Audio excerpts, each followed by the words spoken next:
Assalamualaikum warahmatullahi wabarakatuh. Apa kabarnya anandaku yang soleh dan soleha? Semoga kita selalu dalam keadaan sehat walafiat dan tetap semangat dalam mengikuti pembelajaran. Walaupun pembelajarannya secara daring. Kali ini ananda kelas 5 akan belajar daring dengan Ibu. Sebelumnya, perkenalkan dulu. Nama Ibu adalah Ibu Solihah, SPD SD. Ibu mengajar di kelas 5 di SD Negeri 2 Selatin Rana, Kecamatan Sukabumi, Kabupaten Sukabumi. Nah, sebelum belajar, sebaiknya kita berdoa terlebih dahulu agar kita senantiasa diberikan kemudahan dan kelancaran. Marilah kita berdoa bersama-sama. A'udzu billahi minasyaitonir rajim. Bismillahirrahmanirrahim. Raditu billahi rabba wa bil islami dina wa bi Muhammadin nabiyya wa rasula. Rabbi zidni ilman warzuqni fahman. Amin.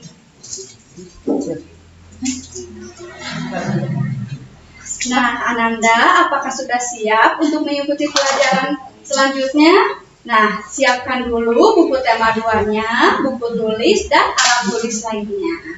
Ya, karena kita akan belajar tema 2, udara bersih bagi kesehatan, subtema 2, pentingnya udara bersih bagi pernapasan, pembelajaran 4. Nah, adapun tujuan pembelajarannya setelah Ananda mengikuti pembelajaran daring ini, Ibu harapkan Ananda dapat menjelaskan informasi terkait pertanyaan apa, siapa, di mana, mengapa, dan bagaimana. Yang kedua adalah menjelaskan pengaruh kegiatan ekonomi terhadap tingkat kesejahteraan masyarakat. Dan tujuan pembelajaran yang terakhir adalah menjawab pertanyaan tentang pengaruh kegiatan ekonomi terhadap tingkat kesejahteraan masyarakat. Nah, Ibu mau tanya, apakah kalian suka membaca cerpen? Apakah kalian tahu apa itu cerpen? Ya. Cerpen itu adalah cerita pendek. Nah, jika kalian suka membaca cerpen, apa judul cerpen yang pernah kalian baca? Di mana kalian menemukan cerpen yang dibaca? Apakah di perpustakaan, atau di sekolah, atau di rumah teman, atau di rumah sendiri? Ya. Dan yang terakhir, mengapa kamu suka membaca cerpen? Nah, berikut ada contoh kumpulan cerpen anak. Nah, berikut adalah beberapa judul cerpen yang bisa dibaca oleh anak, karena ini termasuk kumpulan cerpen untuk anak. Nah, Ananda yang soleh dan solehah, membaca itu tentunya sangat menyenangkan ya, karena membaca itu dapat menambah pengetahuan kita. Nah, sekarang marilah kita baca contoh cerpen berikut. Silahkan Ananda buka buku tema halaman 72. Bacalah cerpen yang berjudul Tanggung Jawab Adik sebagai berikut.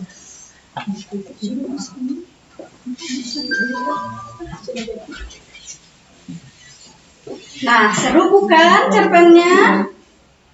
Setelah Ananda membaca cerpen, mari kita menulis.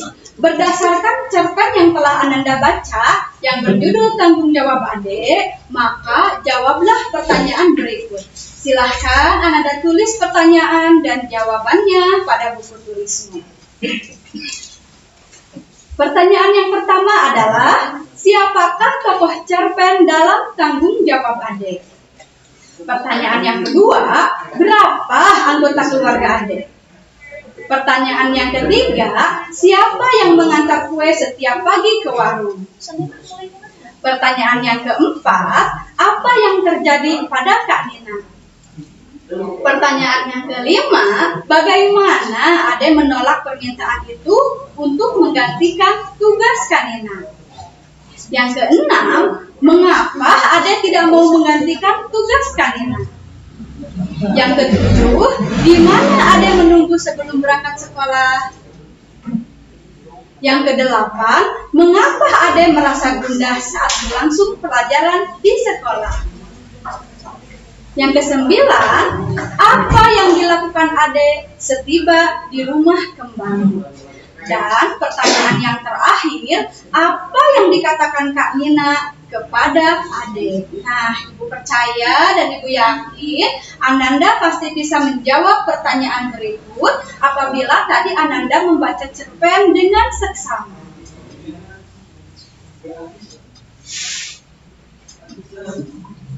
Nah, membaca itu sangat menyenangkan apabila kita membiasakannya dalam kehidupan sehari-hari. Yang selanjutnya, marilah kita membaca teks berikut yang berjudul Pengaruh Kegiatan Ekonomi Terhadap Kesejahteraan Masyarakat. Nah, pengaruhnya itu ada 3. Yang pertama, produksi. Yang kedua, distribusi. Dan yang ketiga, konsumsi. Nah, marilah kita baca bersama-sama penjelasannya sebagai berikut. Yang pertama, produksi. Apa itu produksi?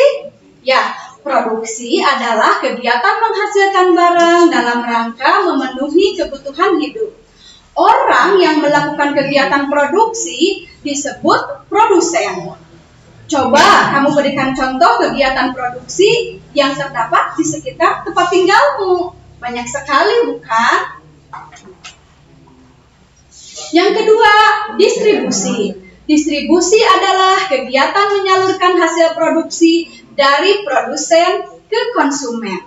Orang yang melakukan kegiatan ini disebut distributor. Kelancaran distribusi barang membutuhkan sarana transportasi dan akses yang memadai. Tujuannya agar hasil produksi dapat segera sampai kepada konsumen dengan cepat dan tepat. Dan yang ketiga adalah konsumsi. Konsumsi diartikan kegiatan menghabiskan atau mengurangi nilai guna barang dan jasa untuk memenuhi kebutuhan hidup. Orang yang melakukan konsumsi disebut konsumen. Untuk mengonsumsi barang atau jasa, masyarakat mengeluarkan pengorbanan tertentu. Pengorbanan dapat berupa uang atau waktu.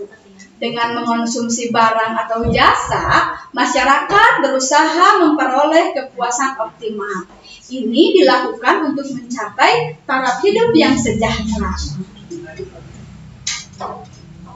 Nah, setelah kalian membaca teks tersebut, marilah kita sajikan contoh-contoh jenis kegiatan ekonomi di lingkungan sekitarmu. Contoh dari produksi, distribusi, dan konsumsi. Silahkan kalian tuliskan tabel berikut dalam buku tulismu.